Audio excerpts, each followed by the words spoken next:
Hey you guys, this is Josh And Carolyn. with Homesteading Family, and welcome to this week's episode of the Chit Chat, Food for Thought. This week we're going to be talking about how to make your homestead more resilient. So come on over to the Harvest Kitchen and join us for a good talk.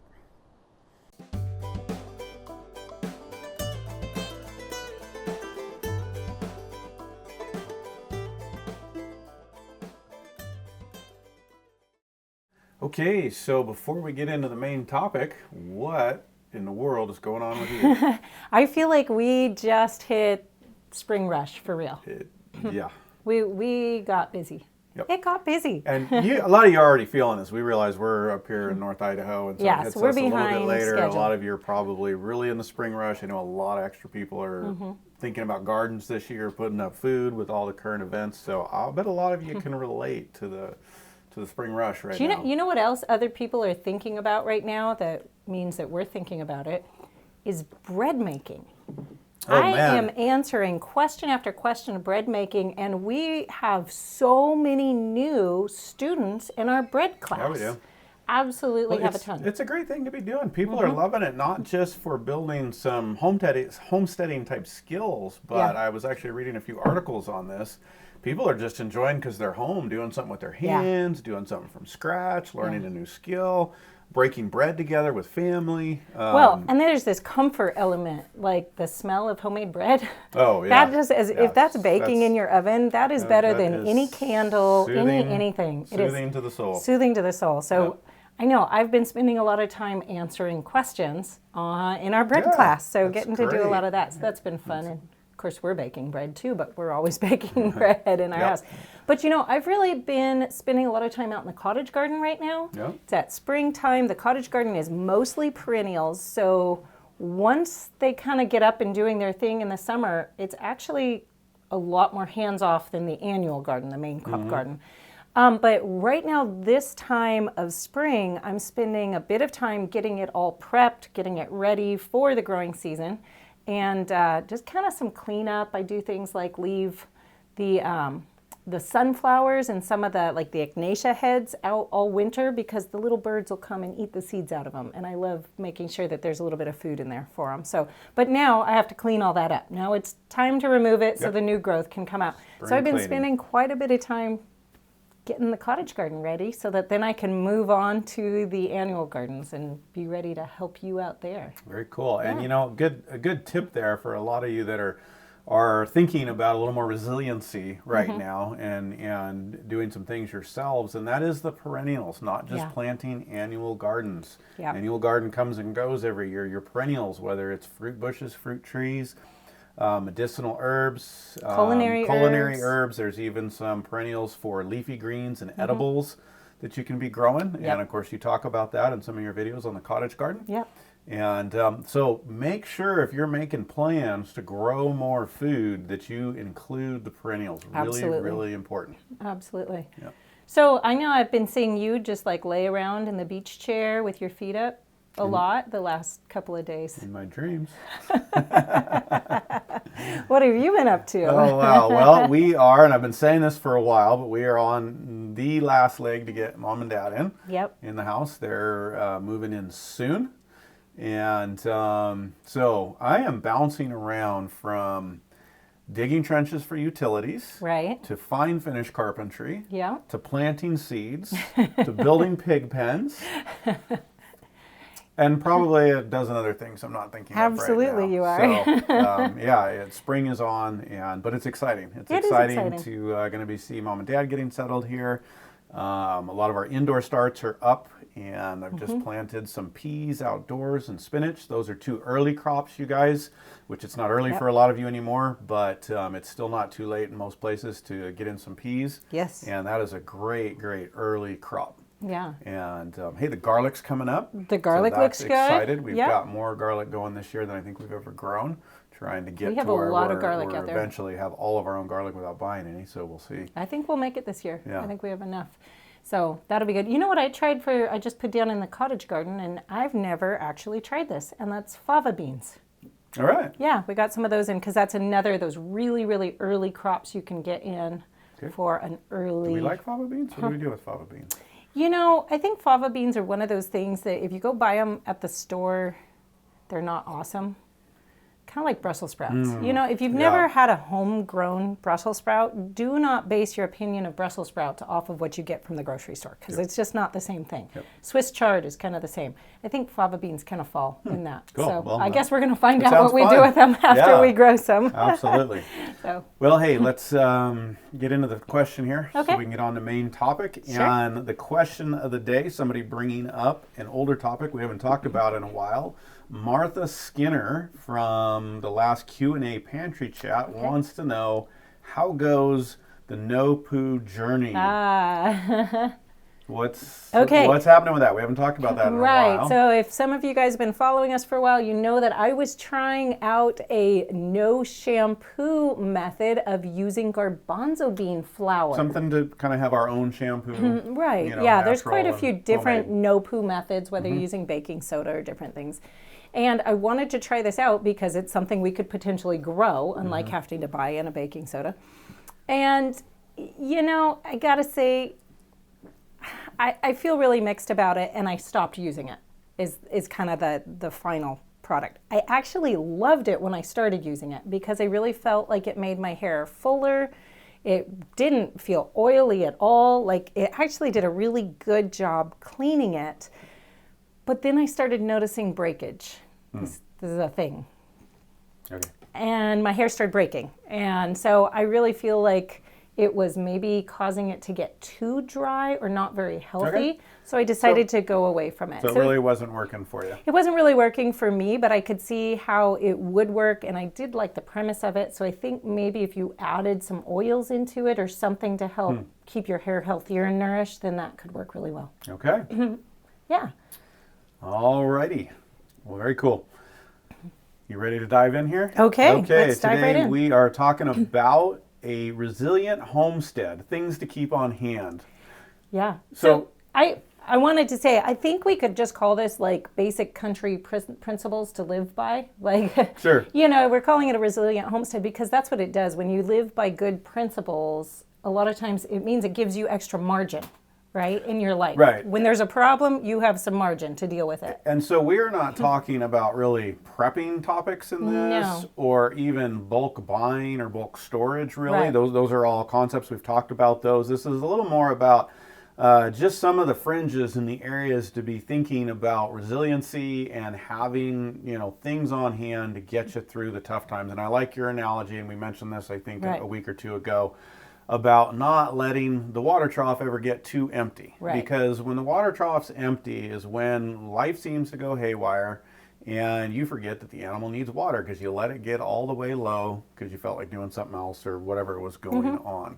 Well, and that's when the problems happen in life. When you let the water troughs get too Sure low and you let the fences start to break down a little and you let something else happen, that's when, sure enough, something's going to happen. Life crisis, emergency, something happens, and then while that's happening, the animals are out of water, or the animals Or break getting through out, that or- weak spot of the right. fence that you meant to fix. Yeah. Or whatever it is. So we're going to cover some topics here, things just to think about. This is not exhaustive. This No. is really to get the thought process going about looking at your own areas on your own place, whether you're on an urban lot or a large spread of land.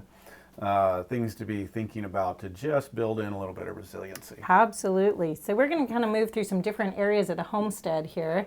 And sorry, let's preface this because this Yeah. is mostly outdoors, because Yeah. we covered a bunch of this in the pantry. Yeah, we've been talking about building up your pantry already Right, and and some of the indoor indoor stuff. things. So this is for the homestead itself Yeah. and outdoors on the homestead. Most of it. So I think we start with some just general homestead things. And, you know, a good thing to always have on hand around your homestead is things to fix emergency problems, right? Right. Emergency repair supplies. Yeah, plumbing, electrical, Mm-hmm.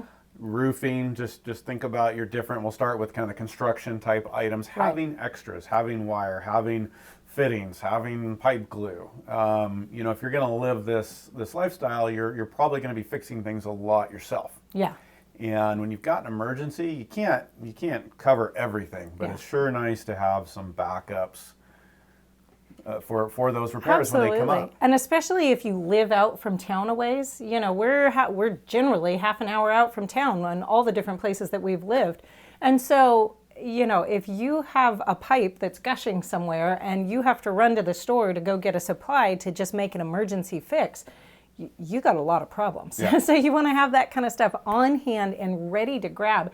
And a really, really important principle to live by here, and you've been really good about this, and you've been really good about teaching the kids this, is make sure your tools and your supplies are always going back where they're supposed to be, so that when you have that emergency, you need to get your hands on something fast, you can find it right away. It really surprises me how many people go out and do a job and they throw the shovel down or the rake down when they finish the job right where it's at instead of putting it back. And the next time you go to find that, where is it? First, you've got to walk the property before you can get your tool to start the job. That drives me nuts, yeah, even in a good day. Yeah. But it really screws you up when you're under pressure to get something done.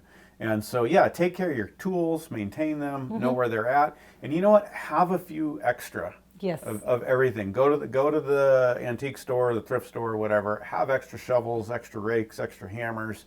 You know, that list is long, but have extras and have them in a few different places depending on the size of your property. Absolutely. It just, you really can't have too many tools. So let's talk about another one, and that is having backups of fencing supplies. We kind of lightly just covered it, but if you have fencing, if you have animals anywhere on the property, any kind of fencing, whatever if you need to keep animals out of your property, have something to repair your fencing with. Yep, have extras, have extra barbed wire, have extra posts, have extra net fencing, you know, high tensile electric wire, whatever it is you use, have extras, along with the things to make repairs, not just the fencing itself, but the things to have repairs, have a fencing section. Another one is fuel. Yes. Yeah, this goes from everywhere from firewood to the house, to fuel for your equipment outside, your weed whackers, to your tractor, again, whatever level you're at, always having plenty of extra fuel, not just your one little 1 gallon can for your mix for your weed whacker or your mower, but you know, we keep hundreds of gallons generally of different fuel. And you know, if you've got propane, have extra propane, have a few extra tanks, whatever it is, have extra. And remember, too, on all of these things, don't wait till they get empty to fill them up. The extras. And I've had these moments in life, and the same thing happens. I've got all my extras. Life gets busy. I start going through them, and I put off replenishing them. And the next thing I know, I've even gone through my extras. Gone through your extras, yeah. I try to it's kind of like the gas tank. You know, try not to let it get below 50%. Yeah, and that was the next thing I was going to talk about there, is that, you know, when you live out in the country somewhere, it is really important to make sure that you can get to where you need to go with the tank of gas that you have. If you end up with a need for an emergency medical help, you know, a lot of times we live so far out that you're not going to wait for an ambulance to get to you. You're going to go to emergency services usually. And so it's really important to live that you always have gas in your vehicle so that you can get to where you need to go. And really anywhere you're at, because emergencies come up. You may be close to the gas station and have an eighth of a tank and go, well, I'll get that, I'll take care of that on the way to work tomorrow. Right. And what happens between tomorrow and now and an emergency where you don't have time to go get fuel, but you don't have enough fuel to get to where the you need to hospital get or to. wherever it is you need to go. Absolutely. And so that's a great, sum up of part of these principles is just keeping that tank at least half full. Yeah, so always having that. There's that old saying that the prepared are usually spared. We can't guarantee that you'll be spared, but it is a good principle that a lot of times the worst of the trouble is going to avoid you if there is a problem, because you're not compounding problems. Yeah. You can get to the emergency room without running out of gas on the way. Absolutely. This is really important. Yep. And another one we have on the list is first aid supplies. Yeah. We're assuming that you're keeping good first aid kits with you, but also making sure that you keep it well supplied. I know for us, we've got a large family. There's always people going through something in the first aid kit. There's nothing worse than dealing with an issue and running out. Yeah. So, another area, make sure that you are well stocked, buy extra. It just never, ever hurts. Yeah, especially if you've got property and people are out and about on the property or they're dealing with animals or anything like that. You really need to make sure you've got those those supply kits Cool. ready. Well, hey, let's jump into the garden a little bit. That's another area. Yeah. You know, not quite on the repair side of things or emergency side of things, but gardens are still a good place to be a little prepared and have a little resiliency. Well, and a garden, you know, you don't think of that in like an emergency disaster sort of situation, but if you've worked really hard to put a garden in and all of a sudden a late frost shows up on the forecast, Freeze, yeah. or a freeze or something, you know, that becomes an emergency situation, maybe a mild emergency, but you want to save what you've put all that work and that effort into. So being prepared with some extra frost cloths, you know, some plans in place to be able to handle unexpected cold weather. Now, maybe you live in a place where it's not the cold weather, maybe it's the hot weather or scorching sun, and you need to be ready with some shade cloth for your garden. But having that kind of backup in place to be able to handle that event that might happen but isn't common is really handy, so you don't have to scramble at the last minute. Absolutely. So that's good. Frost cloth, shade cloth we didn't have on there, maybe some landscaping cloth. Another one is that's really important to me is having both compost and mulch on hand. I try to have a pile always to draw from. Yeah. I don't want to have to run out and make it every time I need it, or, you know, run into the garden supply store. Right. We live out a ways, and so, you know, there's always reasons where all of a sudden, you know, we had some seed failures and we need to start some new ones, or we just remember, oh, we need to do this, or there's just always stuff going on. So there's always a reason to grab compost and have a compost pile always on hand. Yeah. Along with mulch. Well, and when you have it ready and just sitting there, it's so much easier to fit in, you know, a quick 5-minute task. Oh, I wanted to mulch this. Oh, I wanted to do that. And you have it sitting right there. It's a really easy job. Yep. Instead of this, okay, so first I have to go get mulch and then I have to, you know. And so what happens? So then it doesn't get done. Right. It just doesn't get done. It doesn't get done, Yeah. and it's either a lost opportunity or it ends up being wasted work. Right. And this really applies to a lot of things here. Yeah, absolutely. How about just irrigation, spare irrigation parts for whatever your irrigation system is? Yes. Yeah. That's really good to keep it, because you know that your watering system is going to break in the worst heat wave that there is of the summer. Like, it's Murphy's Law, right? Yeah. That's the way those things go. So if you have those things on hand to be able to make a quick repair, that is the best way to go. Absolutely. Everywhere from sprinkler heads to hose repairs, because you've got a broken hose, you need to connect repair it. Hey, quick tip, don't leave your hoses where you drive. A lot of times, you know, a lot of us don't have the money to have a really advanced irrigation system with underground piping, so we're running hoses around. Nothing wears a hose down worse than having it getting driven over, especially when it's charged. Yeah, okay. So that's just a little tip there in the middle of all of this. Okay, that's good. Because that's going to cause repairs when you don't want them. Well, and another one is to keep a backup hose on hand. Like, sure, hoses are just one of those things. If you've got gardens, especially if you're having to stretch a hose out somewhere, you know, orchard trees or something like that, it's a really good idea to have a backup one on hand just in case something happens that is unexpected. Yeah, absolutely. Several right there along with the irrigation. Absolutely. All the irrigation parts. Seeds is another one. And now, obviously, from the prepping or growing your own food side of things, it's great to have seeds. But even just always have extra on hand. There's just so many different things that happen.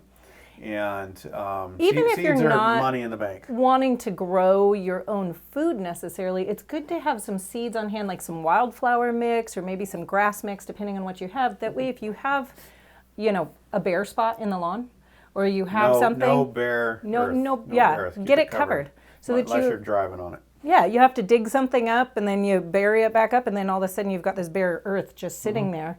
Not only does that end up making a mess in your house when everybody walks through it and tracks it all in, but you don't want that bare soil. So you have some seeds on hand just to toss over that and get something growing. So absolutely. Yeah, good. Okay. Okay, now this is a really, really important area of the homestead. If you have animals, you need to be prepared ahead of time.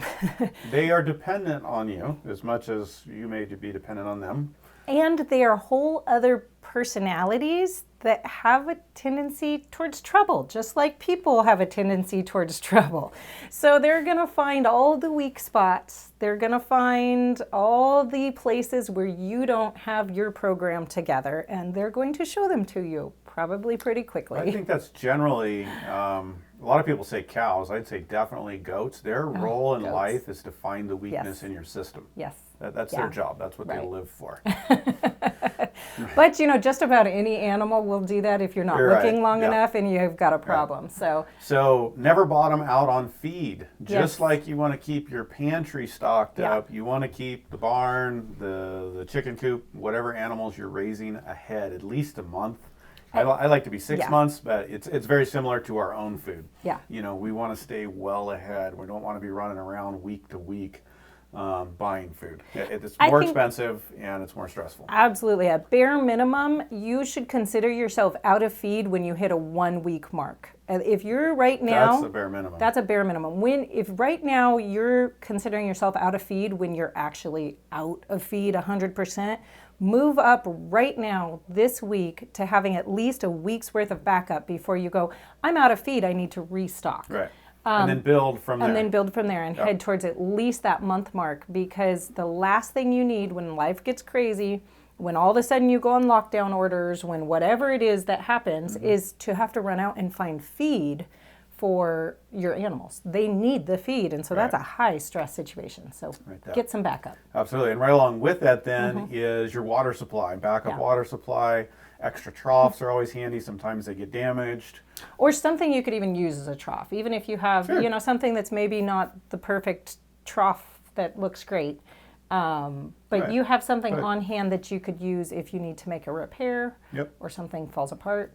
Or you end up with that opportunistic new animal that you weren't planning on, that you shouldn't have gotten without planning. But Nobody ever does that. Nobody ever goes and gets an animal even though they're not prepared for it yet. That's never happened. We do it too. We do it too. I'm really the guilty one. Yeah, and Let me just say. I come along. I can convince you, huh? Yeah. Another thing that we often don't think about, but especially if you're running different types of animals on the homestead, is to have an isolation pen ready. This is really important if you end up with an animal that is injured, that is ill, someplace that you can isolate them away from other animals that might continue to injure them or other animals that they may reinfect. And this is really important to just have in the works, planned out, actually there before you have the animal in the situation that you need to isolate them. Because if you have an ill animal or an injured animal, it's already a stressful situation. You don't then need to be running around trying to set up fencing.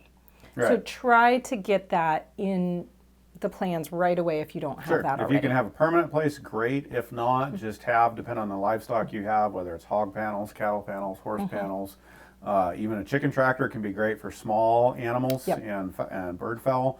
But that just really takes a lot of stress out of a situation. It does. And right along with that is your basic vet supplies. If you have animals, you should have some knowledge of how to treat them, at least at a basic level, kind of like home first aid. Yeah. And you want to make sure you've always got the supplies you need for whatever animals it is that you have. I think that probably 50% of the time that we have had to call a vet for an emergency situation, the vet has not been available right away. It's just the way it is. Sure, Vets are busy. They've got a lot of other people too, and they're not always in a position to drop everything they're doing and come out and help you. So you really need to be in the position to take basic care of an animal the best you can.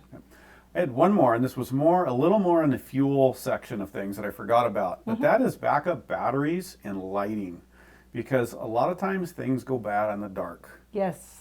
So whether it's backup lighting outdoors, whether it's headlamps, things that you can grab quick, you need to have those along with a battery fuel source. Usually that's batteries. We like rechargeables. But that's a big one, because when you've got issues to deal with and something happens, I mean, a lot of times it's at night. And it is. And again, stress just goes up when you've got to be fumbling to find your light source or find that the batteries are dead and you're out of a certain type of battery. It's something that we have grabbed for continually over the years is you've gotten the rechargeable spotlights. Yes. And that is so handy to have, whether you just need to look out and see what's going on, be able to see if there's a predator bothering your animals because of noises at night, whatever it is, a real high-powered light, flashlight type thing that you can look around at a distance has been really helpful for us. Yeah. So So it's a really good thing. So these are a few of the core things that we thought of that we could fit into this time frame, but you get the thinking, and this is aside from deeper prepping ideas or bulk buying and producing our food, but ideas just to create resiliency, help us through the bumps in the road, and deal with all the different unknowns that come up. And I'm sure there's a lot more that we haven't covered today. Well, and if you think of one, please put it down in the comment section, because it's great to share these things so we can all be a little bit more prepared and have a little more margin in our lives. Absolutely. And get started on filling those gaps. Yeah, sounds good. Okay, so... you know what? You had a few, I do. Okay. These are a little more on the humorous side, but they're very, very true. Well, they're very true. And here are our top 3 items that you just have to have on a homestead to make a homestead run. And, while it is kind of funny, these are the things we reach for all the time. The first one, Sharpies. Always Right label everything. You've got one. I don't have one on me, but I've got one right here down here for my canning stuff. I always miss it when I don't have it. Need a Sharpie. The next thing is 5-gallon buckets. I think homesteads run on 5-gallon buckets. Moving feed, moving water, moving emergency compost, waters, moving soil, all sorts of things. Food storage, all sorts of things. Keep a supply of 5-gallon buckets on hand and duct tape. Duct tape. Where would we be without duct tape in our lives? You know how much further we've stretched the kids' muck boots with duct tape. We love our muck boots. They're great farm boot, short boot, and but the kids grow through them fast and they're not cheap. So duct tape holds them together. Absolutely. They make the repairs themselves. I'll look up and be like, ooh, I think it's time for new boots when the duct tapes are wrapped around it. Along with a fuel line on the tractor and even a barbed wire fence once in a while. You can fix everything with duct tape. It reminds me of the Red Green Show. None of you guys are familiar with that. But what does he say? If the women folk can't find you handsome, at least they find you handy. With my roll of duct tape. Make sure you keep your duct tape on hand. Okay, you guys. What's next week? I have no idea. All right, well, we'll figure it out and see you then. Goodbye. Goodbye.